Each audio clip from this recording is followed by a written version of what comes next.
Hello friends, welcome to Kavi's Tasty சமையல். Cauliflower 65 எப்படி செய்யறதுங்கறத பார்க்கலாம். ஈஸியான முறையில் டேஸ்ட்டாக Cauliflower 65 Gobi 65 அப்படின்னு சொல்லலாம். ஃபஸ்ட்டுக்கு எப்படி காலிஃப்ளவரை க்ளீன் பண்ணுறதுங்கிறத பார்க்கலாம். அடுப்பில் ஒரு கடாயில் தண்ணி வச்சுருக்கேன். இது வந்து காலிஃப்ளவரெல்லாம் மூழ்கிற அளவுக்கு நம்ம தண்ணி எடுத்துக்கணும். இந்த மாதிரி சைஸில் கட் பண்ணி எடுத்துகிட்டு இந்த கொதிக்கிற தண்ணியில் இந்த காலிஃப்ளவரை சேர்த்திக்கலாம். கண்ணுக்கு தெரியாத பூச்சி இந்த மாதிரி புழுவெல்லாம் கூட இருக்கலாம். ஸோ இந்த மாதிரி மஞ்சத்தூள் உப்பும் சேர்த்திட்டு சுடுதண்ணியில் வேக வைக்கிறப்போ நமக்கு அதெல்லாம் வந்து அழிஞ்சிரும். இதோட ஒரு அரை டீஸ்பூன் அளவுக்கு மஞ்சத்தூள் சேர்த்திக்கலாம். ஒரு டீஸ்பூன் அளவுக்கு உப்பு.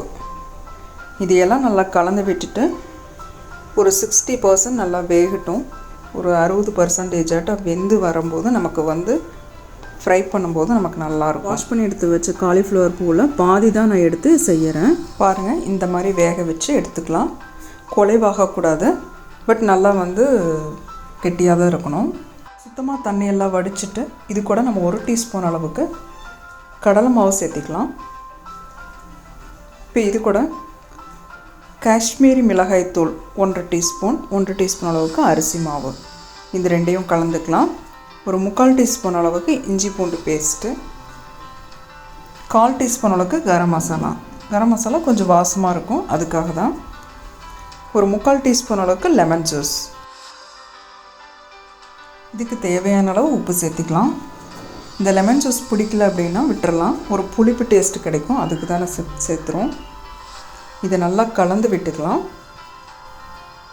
ஒரு 2 நிமிஷம் நல்லா கலந்து விட்டுக்கலாம்.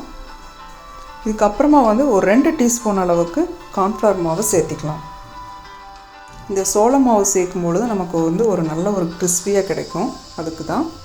கொஞ்சமாக தண்ணி தெளித்து இதை வந்து நல்லா பிசைஞ்சிக்கலாம்.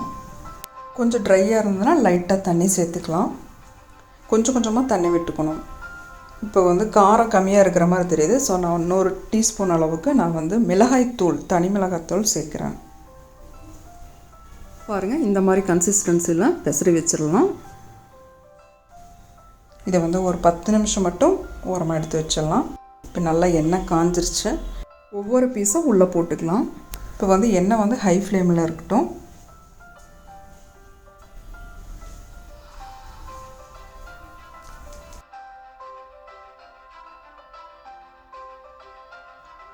காலிஃப்ளவர் கொஞ்சம் வேகட்டும், அப்புறமா கரண்டியில் நீங்கள் திருப்பி போடுங்க.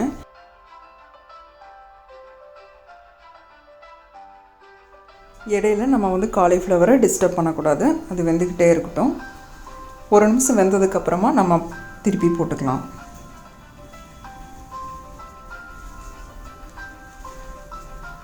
நமக்கு கொஞ்சம் மசாலா தேவை அப்படின்னு சொன்னோம்னா நம்ம இன்னும் கொஞ்சம் எக்ஸ்ட்ராவாக கடலை மாவு, அரிசி மாவு, மிளகாய்த்தூள் இதெல்லாம் இன்னும் கொஞ்சம் சேர்த்திக்கலாம். பட் இது வந்து கரெக்டாக இருக்கும்.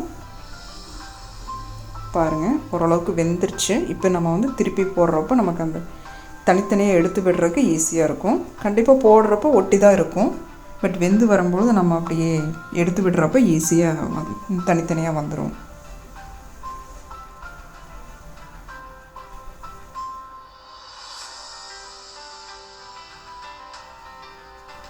பாருங்கள், சூப்பராக ஃப்ரை ஆகிட்டு வந்துட்டுருக்கு. இது சைடிஷ்ஷாக சாம்பார் சாதத்துக்கு, ரச சாதத்துக்கு, தயிர் சாதத்துக்கெல்லாம் சூப்பராக இருக்கும். ப்ளஸ் வந்து ஈவினிங் ஸ்நாக்ஸாக நம்ம சாப்பிட்டுக்கலாம்.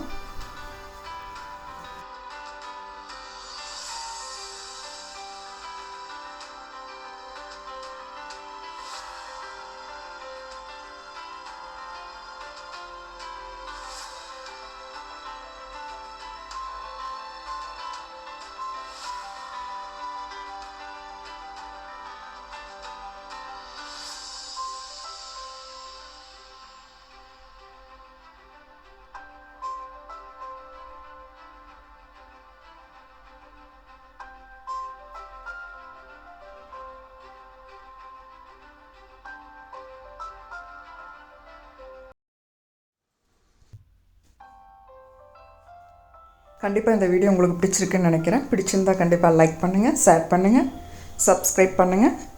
பக்கத்தில் இருக்க பெல் ஐக்கானையும் கிளிக் பண்ணிக்கோங்க. தேங்க்யூ.